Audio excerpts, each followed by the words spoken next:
President Wingard, talk a little bit about the decision to move so close to campus. So before I took the job here at Temple, one of my main priorities was to live on campus. It's just my thought that a university president cannot be as effective as they need to be if they can't engage directly with the students, with the faculty, with the administrators, with the community residents. And Temple didn't have a house. The president of the university had not lived on or near campus since the beginning when Russell Cromwell founded the university. So from the very beginning, my wife and I, Gingy, wanted to live on campus. There wasn't an opportunity. A year later, we found an opportunity to be able to live here in this row house on Carlisle Street, and we're so excited to be able to be here. Students to the left, students to the right? Students to the left, students to the right, students across the street. There are some residents. There is a person who lives across the street who works at Temple right now, and she grew up in that house, and her mother's still in the house, she and her mother together. So there are a few residents who are long-timers here on Carlisle Street, but yes, there are lots of students as well on the left and on the right side of us, so we're going to look forward to engaging directly with our new neighbors. Possibly being invited to college parties. I don't know if we'll be invited, but maybe we'll do a walkthrough. Maybe we'll show up and just see what the fun is all about. So you have 5 children. We do. Only one will be living here full time. Yeah, one will be living here full time. So our son Jackson, who's 13, he's in 7th grade right now, and so he'll be the one here living with us. So you're moving from Chestnut Hill. You're selling your house. Yes. We've lived in Chestnut Hill for 22 years. And our family has grown up there. Our children have grown up there. So we have 5 children, as you said. One's in graduate school, 2 are in college, one's in high school, and then we have the baby who's in middle school. And so our whole world has been centered around Chestnut Hill, and we have wonderful neighbors there, wonderful school that they attended. Our home is modest, but it was our home that we really loved. But we're selling that home, and we're so excited to be moving here to North Philadelphia. New neighbors, new opportunities for engagements, new socialization. New businesses to frequent. And so we're really excited about the opportunity. We can't get here fast enough. This house has to be outfitted. It's not ADA compliant. And since we will be hosting people, we want to make sure it's accessible to people who have disabilities or in wheelchairs. So we have to make sure that we fix those accessibility issues. But as soon as those are ready, we're here and people are going to be coming to the house and enjoying some Wingard hosting. When do you expect to move in?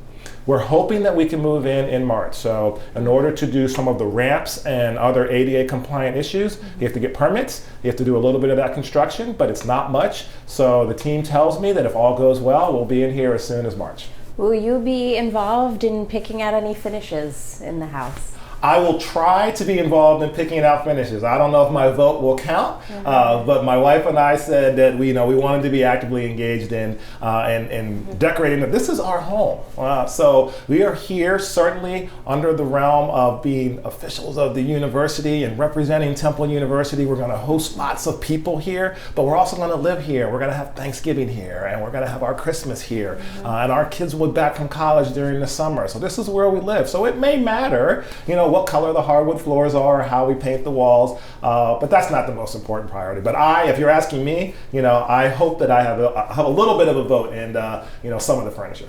And it's 3 bedrooms, and you have a big family. We have a big family. So we've already talked to the kids, and we said, when you're home for weekends, when you're home all summer long, we're gonna have to have some sleeping bags. We don't have enough room for a family of 7 when you have 3 bedrooms, and one of those bedrooms is an office. So we're gonna have to do a little bit of sharing, but we've done it before, and it's an experience, and it's for the right reason. All the benefits that our whole family will develop and gain from being in this community far outweighs how small it is. Yes, this is a modest row house, and there's not a lot of room, but we'll bunk up, we'll sleep in bag, we'll go in the basement, we'll do whatever we have to do because we really want to be here. In terms of hosting, you plan to have students. What kind of hosting do you anticipate? So this is going to be, presidents live on campus and near campus for a reason. They want to be able to engage with the community. Some do it a little bit, some do it a lot. We're going to be on the meter that does it a lot. So every week, once or twice a week, we'll be engaging elected officials. We'll be engaging our residents who live here on the block and throughout North Philadelphia, students, faculty, administrators, donors, alumni, like such as yourself. Everybody's going to be coming through this house to hear about what is Temple doing, what are our vision, what are our goals and objectives, what are our successes, who is there to meet. There is a whole lot to share about Temple University, and that is the foundation of my job. I am supposed to be the ambassador of what we are doing. And so inviting people into your home, there's no better or more intimate way to share the successes and opportunities and challenges of Temple University than by inviting them into your home. So we'll be doing that on a regular basis. You know, as an alum, I know what a fantastic university this is, and it continues to get better and stronger. And I know that it's important to continue to spread the word about that.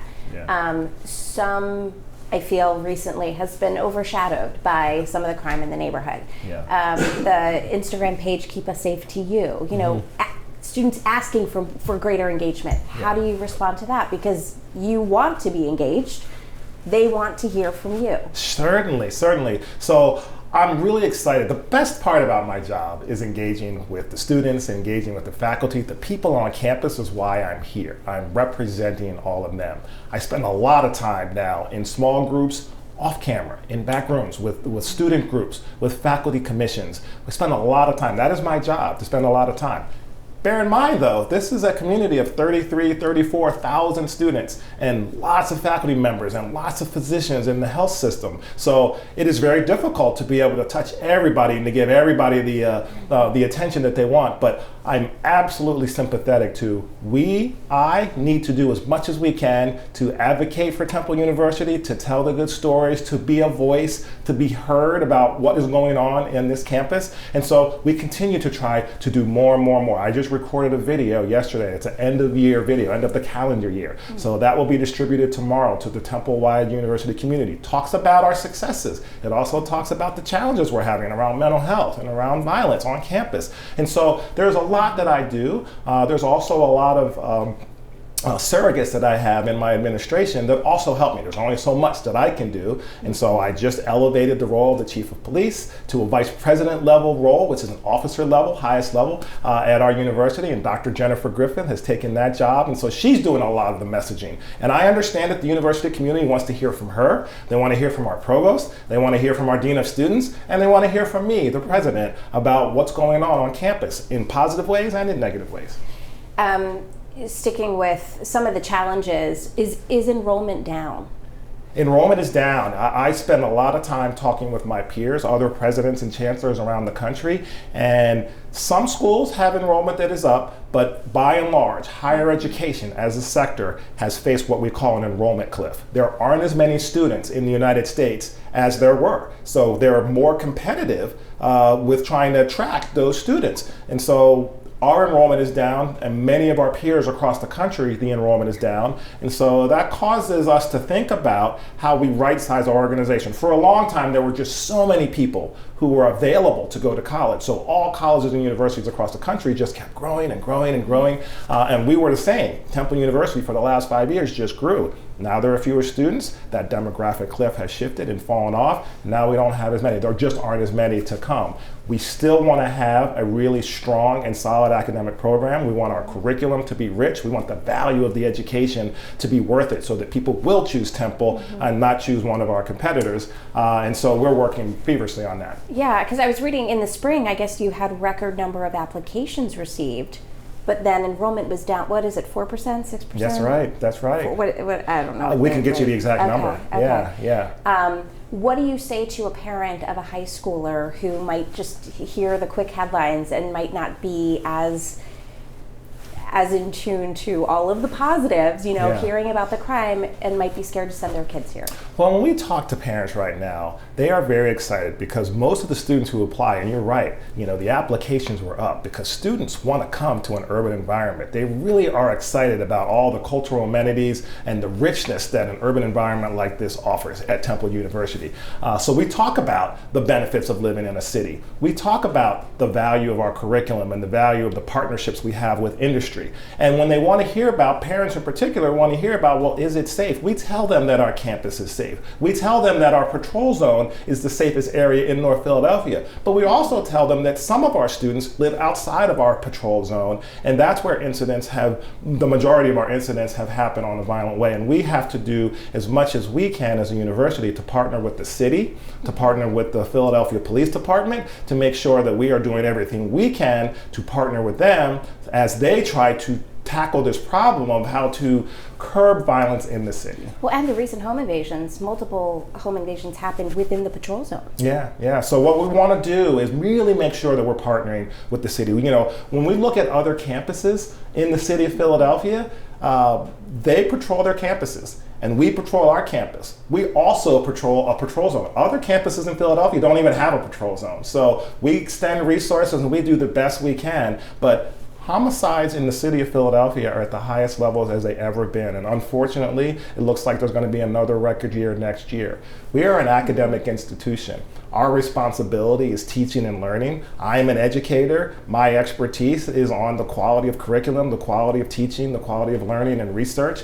We are in an environment in the city of Philadelphia and in North Philadelphia where violence is up. And so when we talk to parents, we talk about the value of our curriculum. We talk about the value and the benefit of the research and the thought leadership that we have. And we also talk candidly about the benefits of living in a city and the drawbacks, the potential drawbacks. And so we have had a few incidents, but by and large, for the size of university we are, for the size of Philadelphia, the incidents that have happened on campus have been extremely low, and the incidents that have happened in our patrol zone, while there have been some, per capita, they have been relatively low as well compared to our peers around the country. And we just have to do everything we can to partner with the city and the folks who are in the criminal justice system to make sure that we are helping at the source of the problem, because these are systemic issues, and we're also helping with incidents that are happening on a day-to-day basis. And so the issue of housing, so with you wanting to live so close, a lot of students, they don't want to live in Center City. They want to live close to the university. Yeah. Are there talks about increasing housing?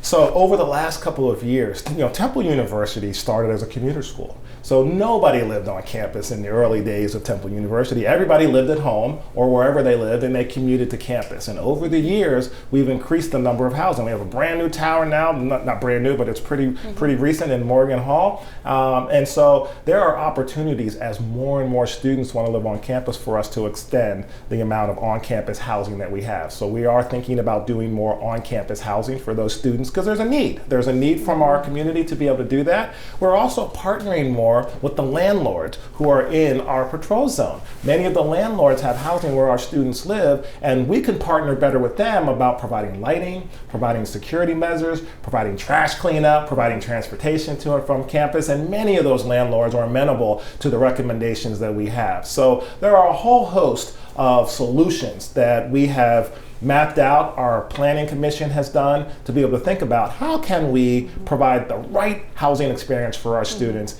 in North Philadelphia at Temple University, because by and large, most of them want to live here or near campus. Have you seen that Instagram page? He's got another one in 10, so if you want to do anything outside, that's what Yeah. I just want to know, have you seen the Keep Us Safe to You page, and do you have any sort of response to some of the student-led effort to notify kids about crime and asking to hear more from you? Yeah. So as I said, I spend a lot of time on campus. It is my primary responsibility and my job to be an advocate, to be an ambassador, to listen and to hear from all of our stakeholders. I love the students. The students are the most fun. They're the best part of the job for me. And so as I spend a lot of time talking with students, I understand with 33,000 students that there are going to be groups of students who want to hear more from me about a lot of things. They want to hear more about the quality of our basketball program. They want to hear more about the quality of our food. They want to hear about what I think about violence. They want to hear what I think about the quality of the teaching and the value of whether or not people are getting jobs when they graduate. So it is my job to talk about all of those things. And so I need to do that through a variety of different channels. And so I spend a lot of time talking to students privately. I spend a lot of time talking to students in bigger groups, informal planned town halls with groups like our Temple Student Government. But I certainly understand that this is a crisis moment. I'm very sympathetic, and I I live here now in North Philadelphia really soon, and I'm very sympathetic that students are afraid. They're concerned. They want information about what they should be doing, what they should not be doing. Is it safe to live on campus?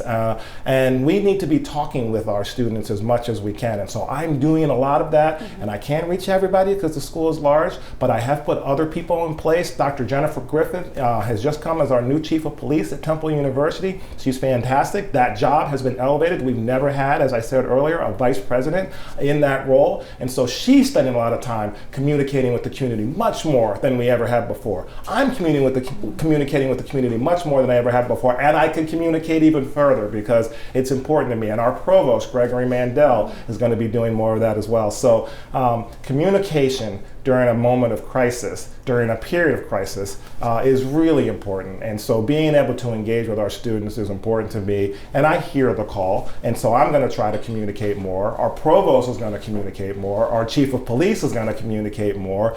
We don't want to shy away from being able to talk about the breadth of issues that we have at Temple University, because just as there are issues and concerns about violence, there are issues and concerns about the value and the quality of the education. People spend a lot of time and a lot of money coming to Temple. They want to be safe, they want to be educated, they want to get jobs, they want to be part of a network that will propel them professionally for the rest of their careers. And so I love spending time talking about all of those things. Are we getting to everybody? We're not, but we're going to try harder and harder to spread the word and to go deeper and deeper and more broadly to be able to do that.